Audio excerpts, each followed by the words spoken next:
Beijing bows to demographic reality. Commentary. Beijing has at long last begun to yield to demographic reality. The authorities have decided to ease away from China's rigid approach of household registration. Called the hukou system, it required people to register in the region or town from which they came, regardless of where they were actually living and working.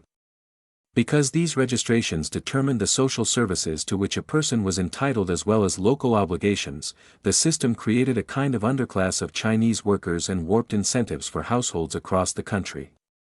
But now, Beijing appears to be willing to abandon this distorting system and register people where they live and work. It is a major step for a government that is often ridiculously rigid, and it will help alleviate some of China's long-standing economic problems, but not as much as Beijing hopes. The hukou system dates back to the late 1950s. It reflected then Chinese Communist Party Chairman Mao Zedong's concern that too many people would flock from the countryside to the cities to find work. Individuals and households were effectively forced to register where they were born, and their registration status as rural or urban determined the social services to which they were entitled, where they could claim those services, and the obligations of local governments toward them. If, say, a worker and his family moved from the Manchurian countryside into Beijing for work, they remained registered as rural residents of Manchuria even if the breadwinner waited tables at a downtown restaurant. Nothing in this changed even as China opened up to the world and began its huge development drive. Nothing changed, even as growth, development, and the increasing need for factory workers pushed the reality of Chinese economics and demographics further and further from the government system. In 1980, for instance, when China's great development was just beginning, urban dwellers accounted for only about 19% of the population. By 2024, the most recent period for which data are available, urban dwellers constituted some two-thirds of the country's population. That, of course, differed from what the hukou registration said, but they, not reality, had control. If there were layoffs, for instance, the out-of-work people had to return to the region of their registration to collect unemployment or other social benefits. These people could not use those benefits to tide themselves over while seeking new work in the more economically dynamic region that had originally lured them. Over time, this population of workers has grown into a huge underclass, variously estimated at between 200 million and 357 million, between 14 and 25% of the entire Chinese population. Now, at last, Beijing may have begun to recognize the system's inequity and awkwardness and has decided to remedy the matter. The move, though by now decades late, is nonetheless welcome on several counts.